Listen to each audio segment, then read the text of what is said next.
Sebelum kita mendengar firman Tuhan, kita akan berdoa lebih dulu. Segala hormat, puji syukur, kebesaran kemuliaan, kami persembahkan ke depan Allah Bapa dalam surga, dengan menyebut di dalam nama Tuhan Yesus, Anak Allah yang tunggal. Kembali kami bersyukur kepada Tuhan buat kesempatan yang Tuhan berikan untuk kami kembali bisa menerima firman Tuhan. Dan kami mohon pertolongan-Mu ya Tuhan oleh kuasa Roh-Mu, baik kepada hamba-Mu yang akan menyampaikan, agar hamba-Mu bisa menyampaikan firman-Mu dengan tepat dan benar, dan disertai dengan kekuatan kuasa oleh urapan Roh Tuhan. Juga menyertai setiap yang mendapat kesempatan, menggunakan kesempatan untuk mendengar, membukakan setiap hati, membukakan telinga-telinga, firman-Mu berkarya dalam setiap kehidupan kami, agar kami dapat menerima kekuatan kuasa-Nya bekerja dalam kehidupan kami. Kami sudah persembahkan doa ini ke depan Allah dalam surga, kami alaskan hanya dengan menyebut di dalam nama Tuhan Yesus Kristus. Amin.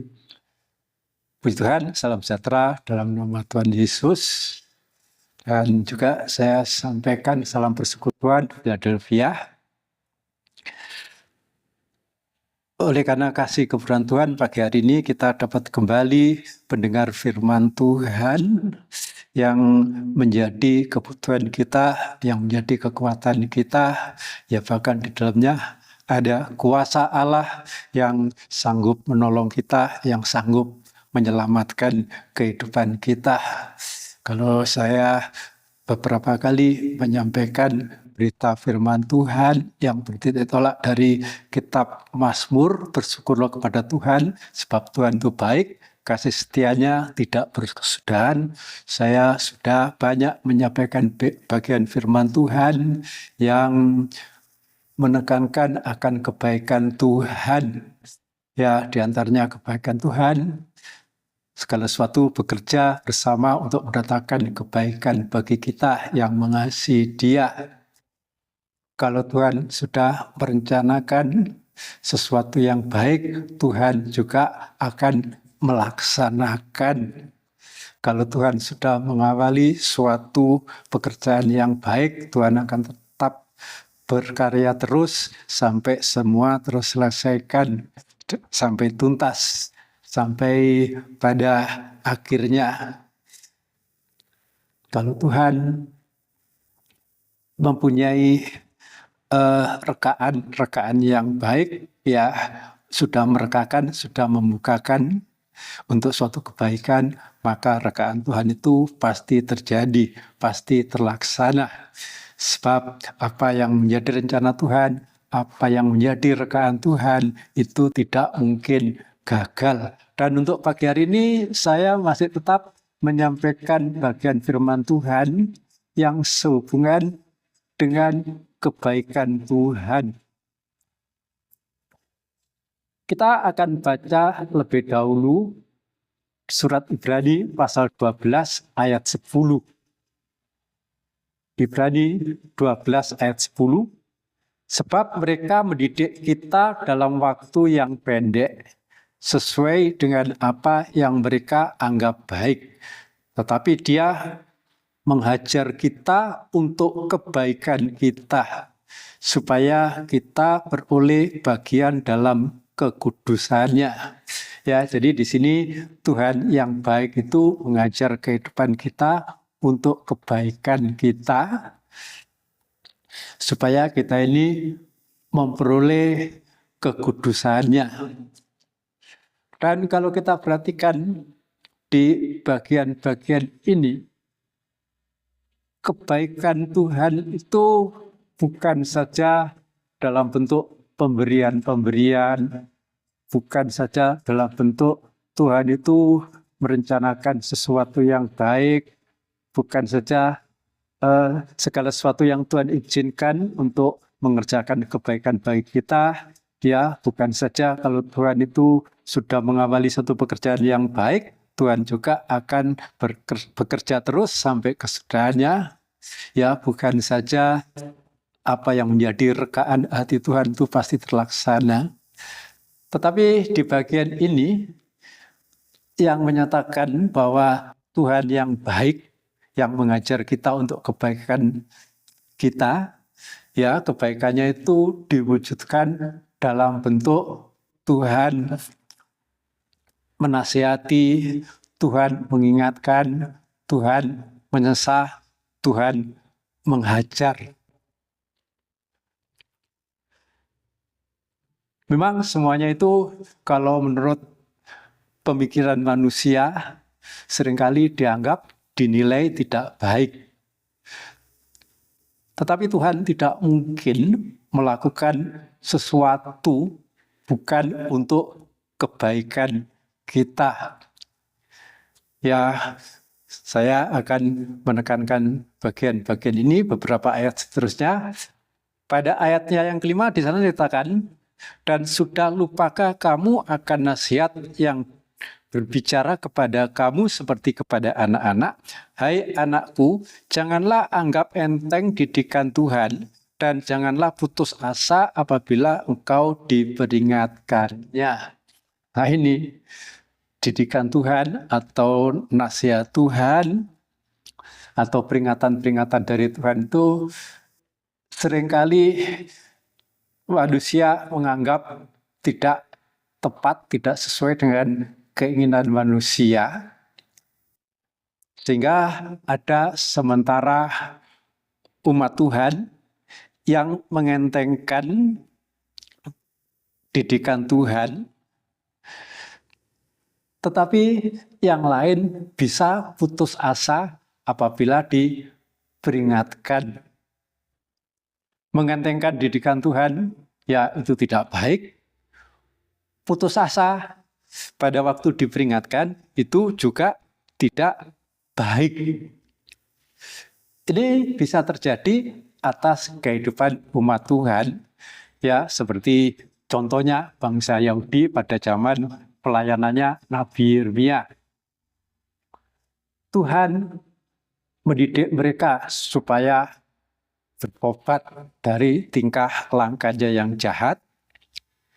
Tuhan mengingatkan mereka, kalau mereka tidak mau bertobat dari tingkah langkahnya yang jahat, maka Tuhan akan menimpakan kepada mereka seperti yang Tuhan sudah pernah timpakan kepada orang Israel pada zamannya Imam Besar Eli. Itulah yang terjadi di Silo.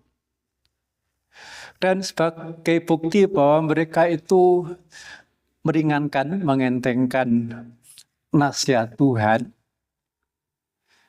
ya dibuktikan mereka itu tidak mau berbalik, tidak mau bertobat. Mereka tetap melanjutkan perbuatannya yang jahat. Ya, dan itu sudah terjadi. Tetapi mereka di pihak lain putus asa dengan peringatan yang diberikan oleh Tuhan melalui Nabi Yirmia. Dan sebagai bukti bahwa mereka itu putus asa, mereka mempunyai penilaian yang negatif bahwa Nabi Yirmia itu mendoakan atau menghendaki celakanya umatnya. Maka mereka beranggapan bahwa Nabi Yirmia itu patut dibunuh. Tetapi Tuhan melindungi sesuai dengan janji Tuhan. Pada waktu Tuhan memanggil Nabi Yirmia, bahwa Tuhan akan melindungi Nabi Yirmia itu bagaikan membuatkan pagar besi, atau Tuhan itu menjadi bagaikan pagar besi yang melindungi Nabi Yirmia. Ya, inilah contoh kehidupan yang mengentengkan nasihat Tuhan dan putus asa manakala dinasihati. Padahal kalau Tuhan itu menasihati, mengingatkan pada ayatnya yang ke-6, karena Tuhan mengajar orang yang dikasihinya Dan ia menyesa orang yang diakuinya sebagai anak. Ini kan luar biasa.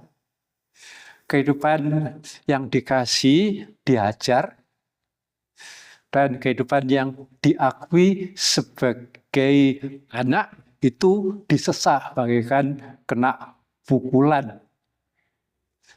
Dalam kitab Amsal dikatakan rotan dan didikan itu mendatangkan kebaikan bagi anak yang mau menerimanya.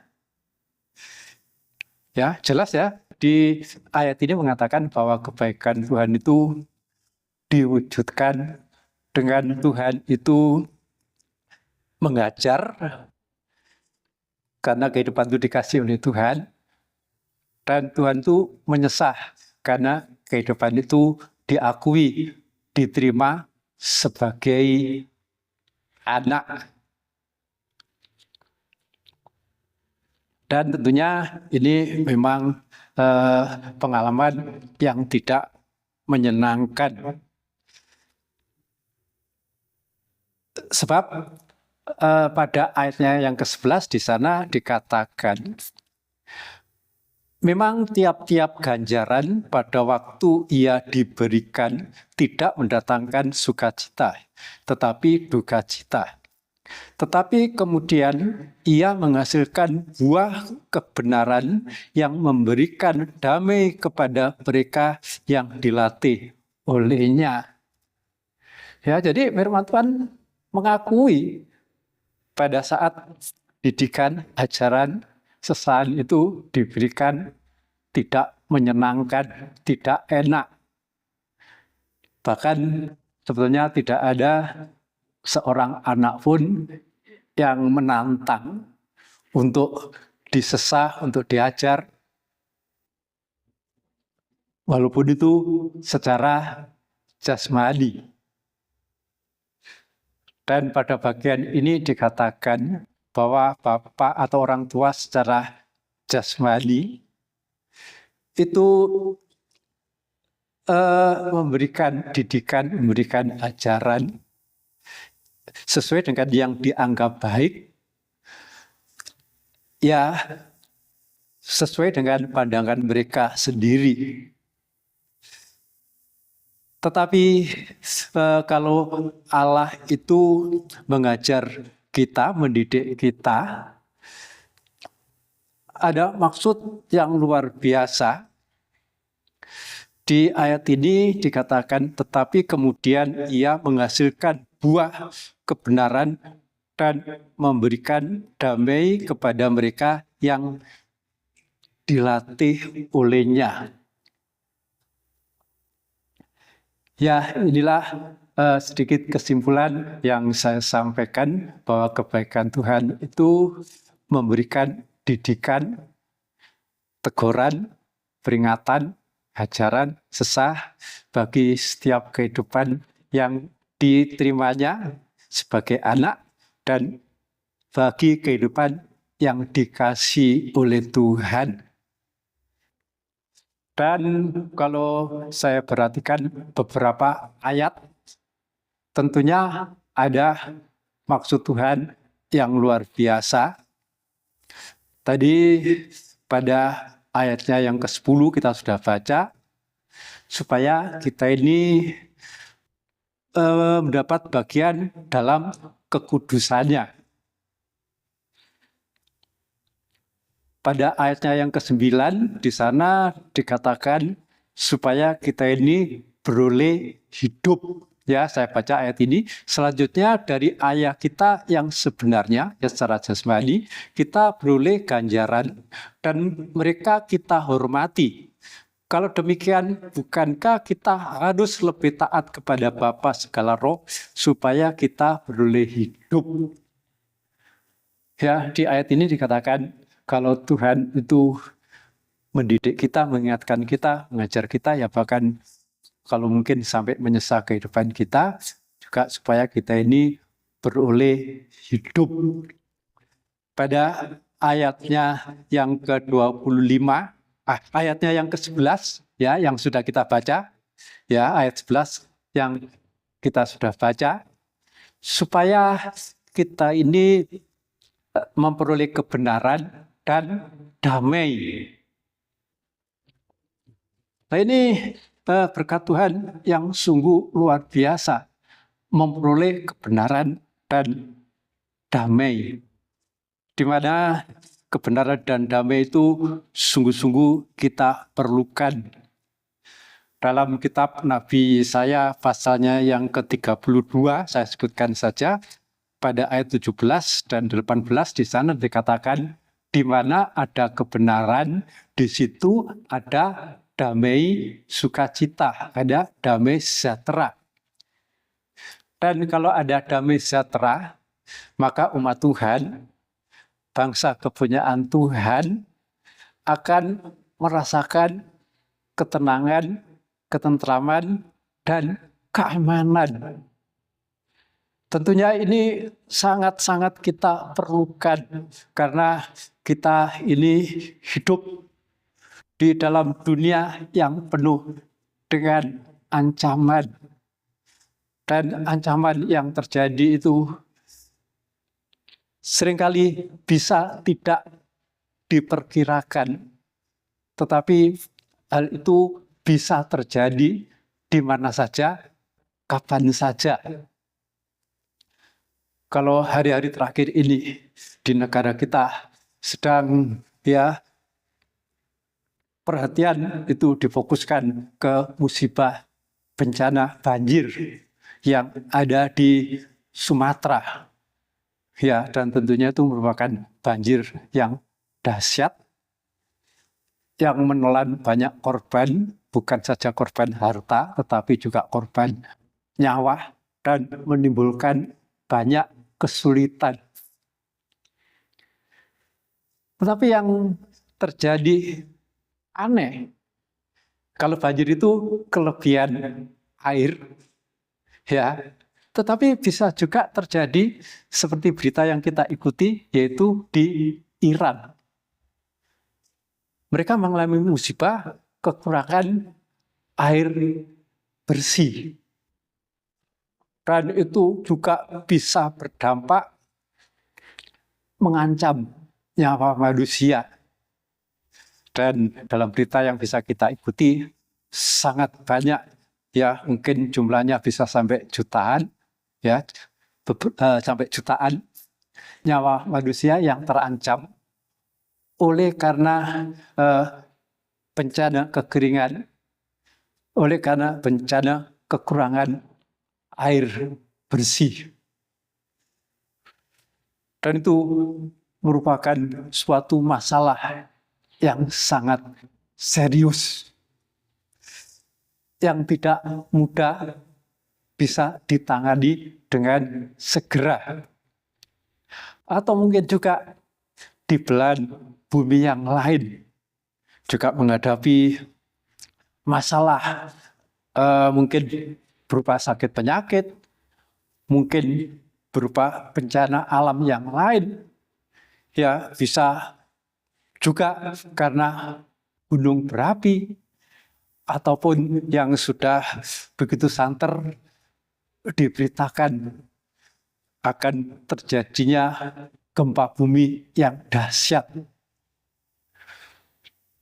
Dan itu merupakan ancaman-ancaman baik yang sudah terjadi, yang sedang terjadi, ataupun masih berupa berita peringatan. Di sini kita ada pengharapan.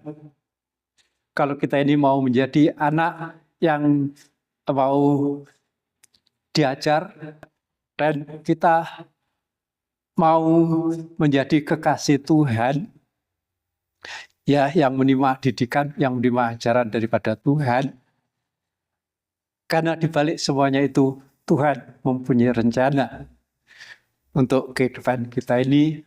Ada berkat kebenaran, di mana ada kebenaran, di situ ada damai sejahtera, damai sukacita. Dan kalau ada damai, Tuhan berkuasa memberi kita ini tempat tinggal yang aman, tenang, dan tentram. Dan itu Tuhan bisa kerjakan di luar batas kemampuan kita. Apa yang tidak mungkin bagi manusia, tetapi bagi Tuhan tidak ada perkara yang sulit, tidak ada perkara yang mustahil.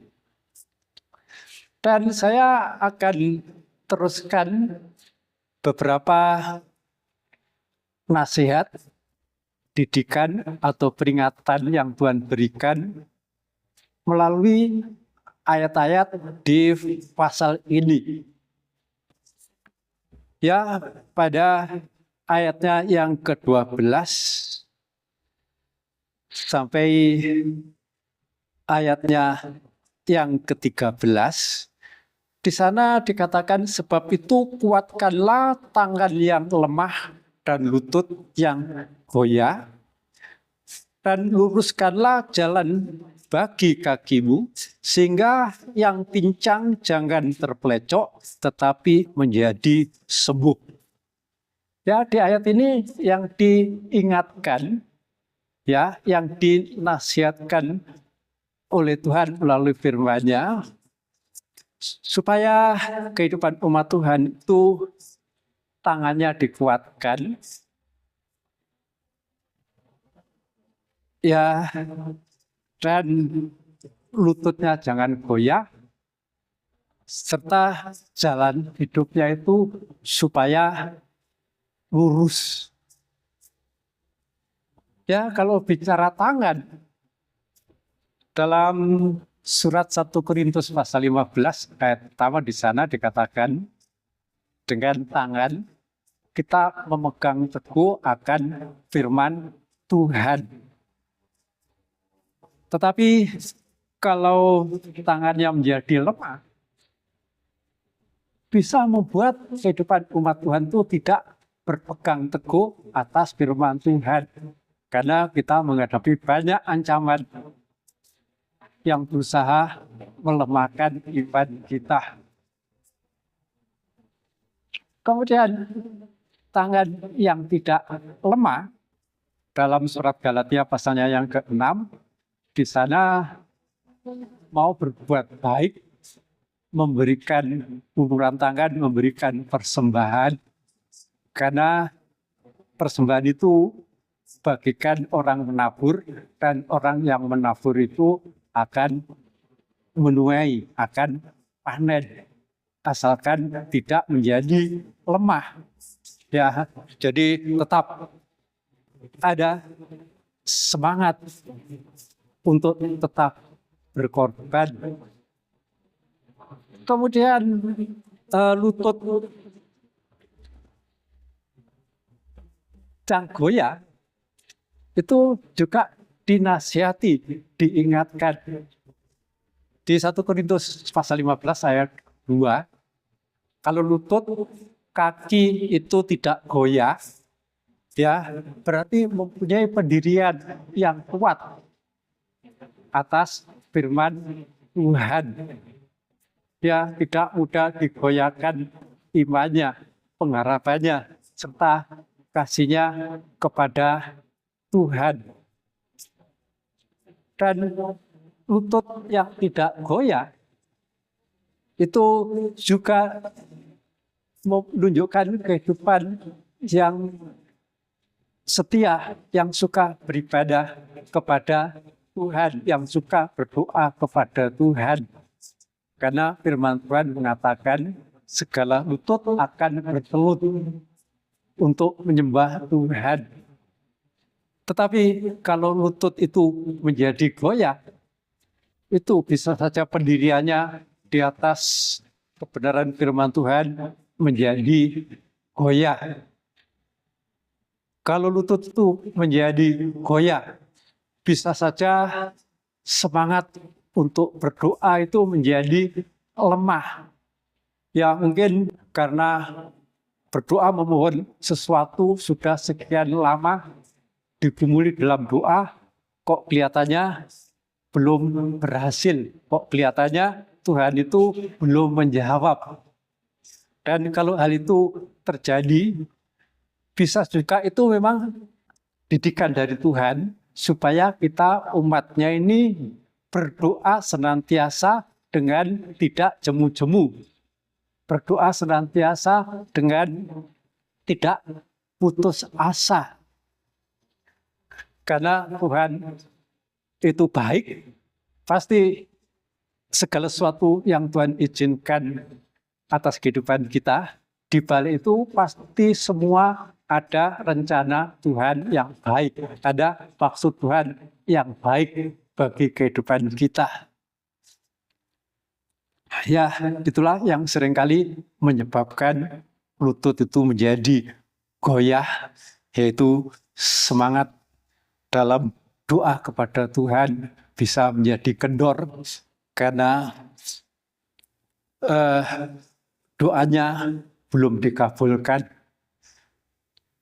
Tetapi kita bersyukur kepada Tuhan. Tuhan mengingatkan kepada kita saat ini supaya kita ini berdoa senantiasa dengan tidak jemu-jemu dan dengan tidak putus asa.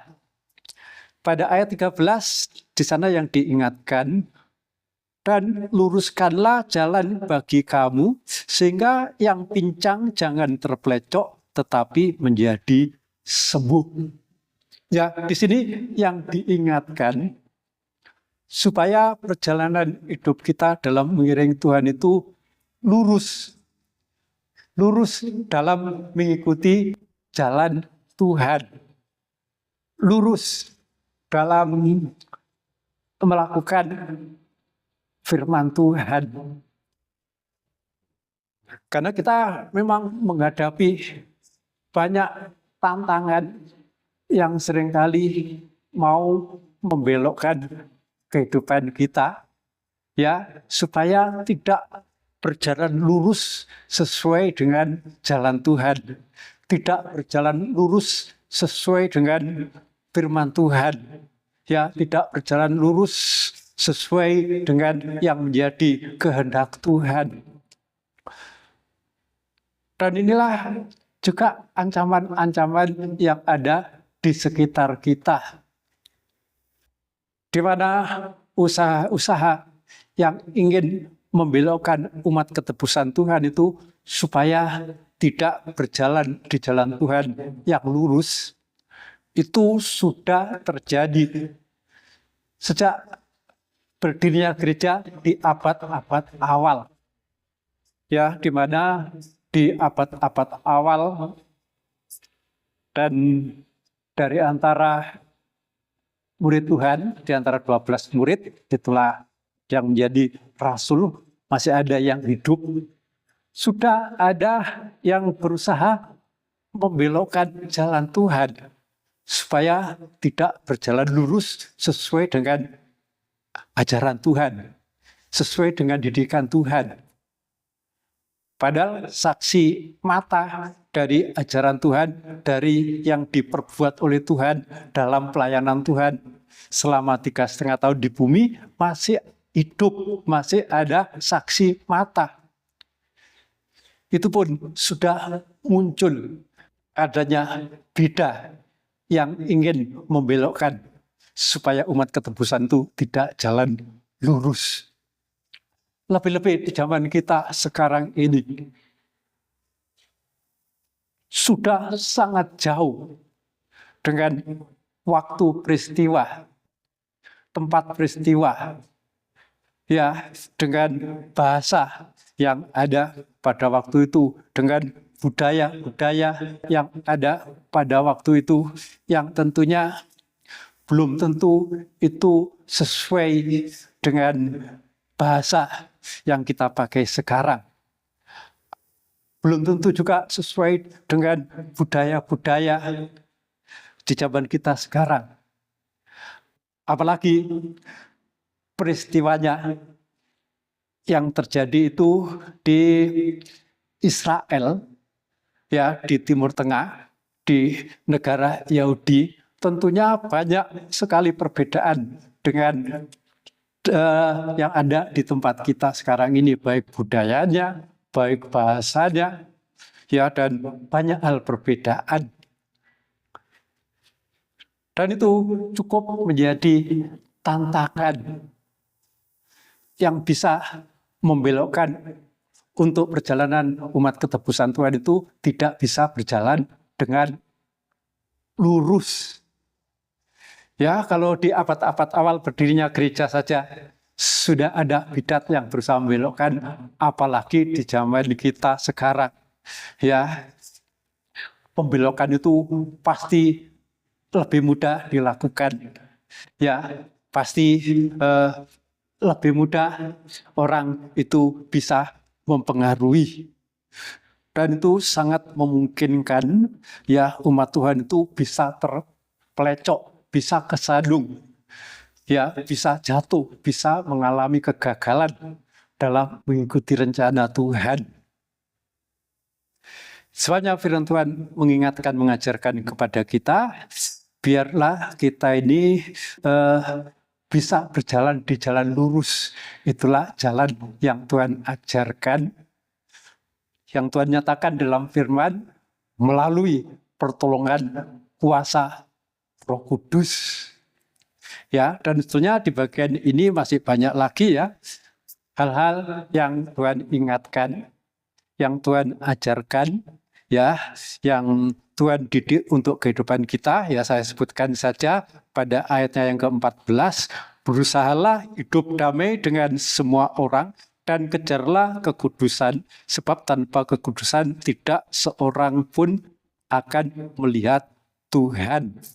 Kemudian ayat 15, jagalah supaya jangan ada seorang pun menjauhkan diri dari kasih karunia Allah, agar jangan tumbuh akar yang pahit yang menimbulkan kerusuhan dan mencemparkan banyak orang. Ayat 16, janganlah ada orang yang menjadi cabul atau yang mempunyai nafsu yang rendah seperti Esau, yang menjual kesulungannya untuk sepiring makanan.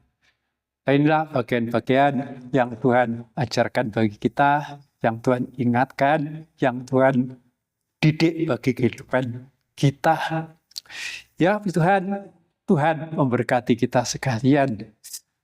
Kita bersyukur kepada Tuhan, kita akan tutup di dalam doa syukur. Terima kasih kehadapan hadirat-Mu ya Allah Bapa kami, buat kebesaran kasih-Mu, walaupun pernyataan kasih-Mu itu seringkali juga Engkau nyatakan kepada kami melewati didikan, melalui nasihat, melalui teguran, karena Engkau mengasihi kami, sehingga Engkau mengajar kami, karena Engkau mau menerima bagi kami sebagai anak, dan melewati semuanya itu ada maksud rencana Tuhan yang luar biasa, supaya kami beroleh hidup, supaya kami beroleh kekudusan, supaya kami bisa memiliki kebenaran, hidup dalam kebenaran, dan kebenaran itu membuahkan damai sejahtera, damai sukacita yang memberi pengharapan kepada kami untuk kami bisa tinggal di tempat tinggal yang aman, tenang, tentram di tengah-tengah dunia yang penuh dengan ancaman ini. Tuhan, terima kasih. Kami mohon kuasa Roh-Mu mengingatkan firman, mengajarkan firman, membimbing kami, menguatkan kami untuk bisa melakukan kebenaran firman Tuhan. Syukur, terima kasih, serta permohonan ini kami persembahkan ke hadapan Allah Bapa dalam surga. Kami alaskan hanya dengan menyebut di dalam nama Tuhan Yesus Kristus. Amin.